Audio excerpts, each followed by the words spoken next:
Qu'est-ce que le véritable tantra? Et en quoi est-il différent du sexe? Comment rencontrer votre autre moitié, votre partenaire divin? Rencontre avec des extraterrestres. Comment entrer en contact avec eux? Comment les magiciens noirs contrôlent-ils la Terre? L'arme principale des forces obscures.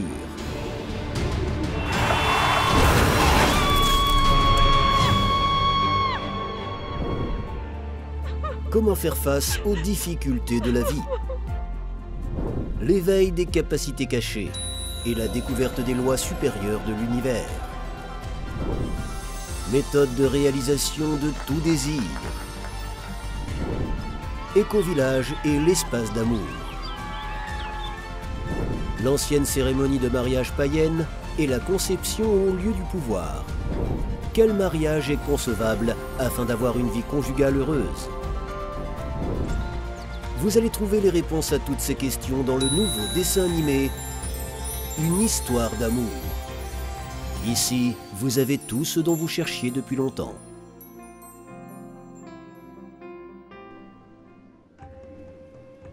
Un jour, Lyria et ses disciples partirent en camping. Prajna les avait invités à l'ancien lieu de pouvoir, où se trouvait un ancien observatoire, situé dans les montagnes. Angela, la petite amie de Ruslan, avait amené son grand-père. C'était un vieil homme malade, d'environ 70 ans, à la barbe et aux cheveux complètement gris. Son visage, fatigué par la vieillesse et la maladie, avait quelque chose de raffiné et de spirituel. Je veux faire la randonnée avec vous? Grand-père, c'est une randonnée difficile à travers les montagnes. Oui, je sais, Angela me l'a dit, mais je veux voir Prajna. Je veux connaître la vérité. Je suis vieux. Je n'ai plus beaucoup de temps à vivre, mais je regrette d'avoir vécu ma vie si misérablement. Et maintenant, je ne veux qu'une chose, découvrir pourquoi j'ai vécu. Quel est le sens de cette vie? C'est peut-être ma dernière chance. Et je t'en supplie, emmène-moi avec toi. Bon, d'accord, allons-y. Je pense que les garçons t'aideront à porter tes affaires. Le vieil homme marchait difficilement, haletant de temps à autre, s'arrêtant souvent pour faire une pause. Mais ses yeux témoignent d'une grande persévérance et d'une décision. Mieux valait mourir que reculer. Alors qu'il buvait une tisane au coin du feu, le vieil homme se mit à parler. Vous savez, toute ma vie, j'ai voulu faire de la randonnée, être dans la forêt, mais j'ai toujours remis ça à plus tard. Je devais terminer l'université, me marier, élever mes enfants, gagner de l'argent pour un appartement, acheter une maison de campagne, une voiture et élever mes petits-enfants. Et maintenant que j'ai atteint l'âge de la retraite, j'ai l'impression d'avoir du temps, mais je n'ai plus la santé. Je n'avais pas la force de faire ce que je voulais faire. Mais aujourd'hui, je suis heureux d'y être finalement allé. Et même si je ne peux pas profiter de la randonnée, comme vous tous à cause de ma santé, c'est mieux que de mourir sur un canapé. Comme vous êtes heureux de ne rien remettre à plus tard, mais de vivre la vie que vous voulez vivre, plus tard ne viendra jamais. Il n'y a que maintenant. Plus tard signifie je suis malade et vieux, je ne peux plus rien faire, et je me prépare à mourir. Ne remettez pas la vie à plus tard. Vivez maintenant. Il n'y a plus rien après. L'histoire édifiante du vieil homme impressionna les élèves. Ils essayèrent au Cotentin Camor de le soutenir de toutes les manières possibles, tout en étant imprégnés du sentiment, du caractère éphémère du temps, de la nécessité de vivre dans l'instant présent.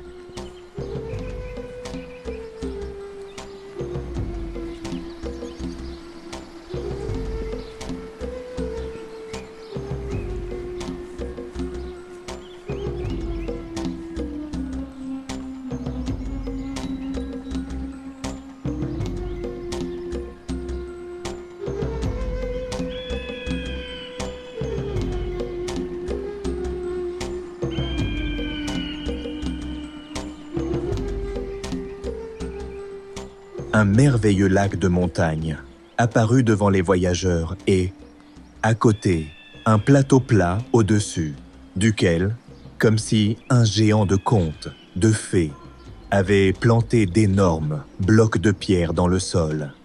Il y avait 2 cercles de pierre, l'un dans l'autre. C'était l'ancien observatoire. Les disciples ne remarquèrent pas que Prajna s'approchait d'eux. Le vieil homme tomba à genoux devant elle et pleura. Prajna le releva et lui demanda ce qui se passait. Ivanitch lui raconta qu'il avait vécu sa vie en vain et qu'il ne savait plus quoi faire. Voici un exemple pernicieux du mécanisme du diable. Cet homme ne vivait pas la vie qu'il voulait, pas de la façon qu'il voulait, ni comme Dieu le lui avait ordonné. On lui a imposé un programme et on lui a fait croire que son souhait était d'obtenir un diplôme universitaire, puis de se marier, d'avoir des enfants, de travailler pour acheter une voiture, un appartement, une maison de campagne et tout le reste. Mais l'université ne sert à rien, elle n'enseigne rien de vraiment utile pour la vie réelle. Et il s'est avéré que l'homme est resté dans l'ignorance et a continué à souffrir. Et au lieu de voyager et de faire des randonnées, il travaillait sur 2 modes, économisant de l'argent pour s'acheter un objet comme celui de son voisin, puis cessant de remarquer cette chose au bout d'1 mois. Oui, c'est vrai. Mais la forêt n'était pas loin, et tu pouvais y aller tous les jours pour chercher des champignons. En fait, chacun peut prendre conscience du schéma du diable et voir ce qu'il veut, sans imiter son voisin. Quels sont ses véritables désirs? Et commencer à les réaliser sans attendre la retraite. En vivant ici et maintenant. Il n'est pas nécessaire d'être riche et de gagner des millions pour profiter de la vie, célébrer et danser dès aujourd'hui sans raison, sans remettre à plus tard et sans attendre. Personne ne nous donnera le bonheur si nous ne commençons pas à nous y intéresser nous-mêmes, à trouver quelque chose et des amis qui donnent du bonheur à notre cœur. Cela ne s'apprend pas à l'université.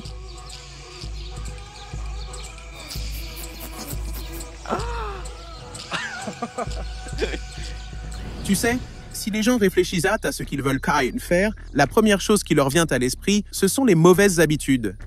Ils ne voudront pas aller dans la forêt, mais boire, se défoncer, manger, s'allonger sur le canapé et regarder la télé des zombies. Tu as raison, Ruslan. Depuis l'enfance, les modèles et les programmes malveillants de la société ont défiguré l'homme, détruit son essence.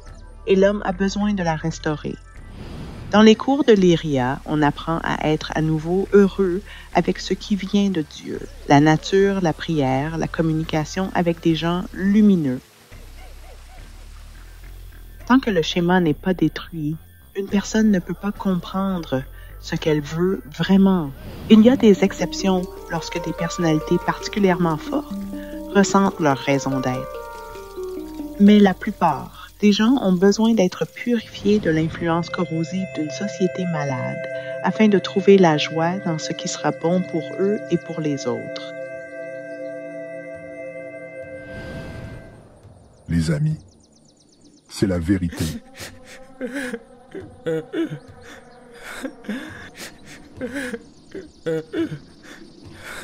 Lève-toi, vieil homme.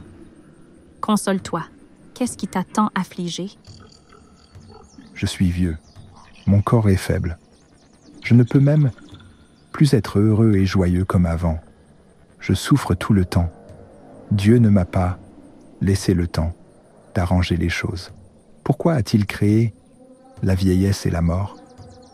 Ce n'est que vers la fin de la vie qu'un homme se rend compte qu'il a vécu sa vie pour rien. Mais lorsqu'il s'en rend compte, il n'a plus aucune chance de changer quoi que ce soit. Ne t'inquiète pas, vieil homme. Lorsqu'un homme est jeune, il est enivré par le pouvoir. Il est plein d'énergie et, comme un fou, il ne pense pas à la vie. Mais au fil des années, son énergie s'amenuise et il devient sobre. C'est la vieillesse et la maladie qui permettent à l'homme de regarder la vie avec réalisme, de la voir avec vérité. Et si un homme n'écarte pas cette amère vérité, mais la comprend de tout son être, sans essayer d'oublier dans le vain les soucis et les excuses qu'il vit pour le bien de ses enfants, cette compréhension passera avec lui dans la prochaine vie. Oui, vous êtes sage. Je me disais, à quoi bon? Je vis pour mes enfants. Mes parents ont vécu pour moi. Mes enfants vivront pour leurs enfants. Mais qui va simplement vivre, se réjouir et profiter de la vie? Si nous vivons tous depuis des milliers d'années, uniquement pour élever notre progéniture, tout en mettant notre propre vie entre parenthèses. Ivan, tu as vu cette vérité? Oui, cela fait partie de la matrice du diable quand l'homme vit tout le temps pour autre chose. La construction du communisme, le triomphe de l'islam, les générations futures. Mais l'homme ne se demande pas pourquoi il est là. Qui est-il vraiment? Quelle est sa mission, si ce n'est d'être un échelon supplémentaire de la tour de Babel? Oui, nous sommes obligés de chercher de la nourriture et un abri pour notre corps. Mais cela ne signifie pas que nous devons nous y limiter. Le sens de la vie est de réaliser la vérité et surtout de se connaître soi-même, Dieu en soi. Ce n'est qu'ainsi que l'homme peut connaître la félicité éternelle.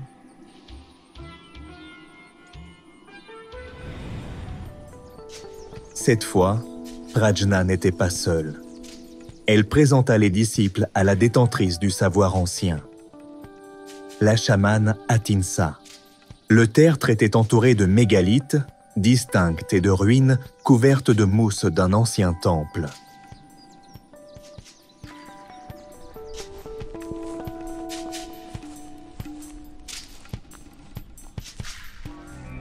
Les anciens savaient qu'une personne, même si elle meurt physiquement, continue à vivre dans le monde subtil, où elle possède des pouvoirs et des capacités qui nous sont inaccessibles, dont le principal est l'omniscience. Conscients de cela, ils voulaient rester en contact avec leurs ancêtres, en particulier avec les plus éminents d'entre eux, les prêtres et les chamans, car ils pouvaient aider les habitants de la terre de bien des manières. Pour établir un tel lien, les anciennes sépultures prenaient la forme de terres, de mausolées et de pyramides. Les peuples anciens conservaient des stupas contenant une partie de la dépouille de Bouddha, gardaient dans les temples des reliques sacrées ou tout autre objet ayant appartenu à un saint ou à un magicien. Il restait ainsi en contact avec son corps subtil.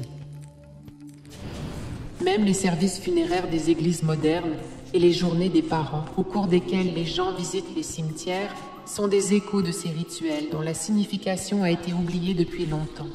Il existe un autre moyen efficace de transmettre l'énergie des morts afin d'obtenir de l'aide de leur part et aussi de les aider. Il s'agit de la prière pour les défunts, accompagnée d'une demande. La prière en groupe, dans laquelle les personnes ont des sentiments sincères et forts, est particulièrement puissante. Si une personne se tourne vers les forces de la lumière, les saints, les grands prêtres, les chamans décédés, son objectif doit être altruiste. Elle doit se mettre au diapason du bien. Aider les gens, faire quelque chose de bon et de lumineux pour tout le monde. Maintenant, formulez vos souhaits aussi clairement que possible dans votre esprit et nous commencerons le rituel. Arthur ne décida pas tout de suite ce qu'il voulait et décida finalement de demander un plan et que l'esprit l'aide à réaliser ce plan. En remerciement, il décida de donner tout le surplus d'argent reçu pour la création du centre, pour enfants de Lyria, chant d'amour. Ils se allongèrent sur le sol et fusionnèrent avec l'esprit de la région. Puis, ils firent 3 fois le tour du monticule autour du soleil, s'assirent sur le côté nord, face au sud, et commencèrent à prier pour le défunt. Soudain, tout le monde eut l'impression que le tertre prenait vie. Le vent souffla et Alice vit un tourbillon s'élever dans le ciel au-dessus du centre du monticule. Maintenant, demandez votre souhait. Arthur se mit à prier et attendit que le plan lui soit révélé. Il sentit une énergie sur le sommet de sa tête qui lui donna un état de clarté, mais aucune pensée ou image ne vint. Qu'est-ce que c'est? Où est le plan?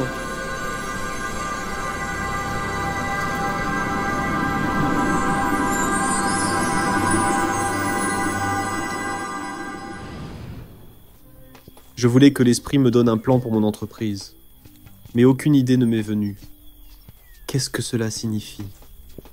Il t'a donné l'énergie nécessaire pour donner naissance à un projet. Et lorsque tu commenceras à y penser, il apparaîtra. Parce que tu as maintenant ce qu'on appelle l'inspiration, ou la clarté d'esprit nécessaire pour le voir. Tous les souhaits ne se réalisent pas immédiatement. Mais si l'esprit vous aide, ils se réaliseront certainement.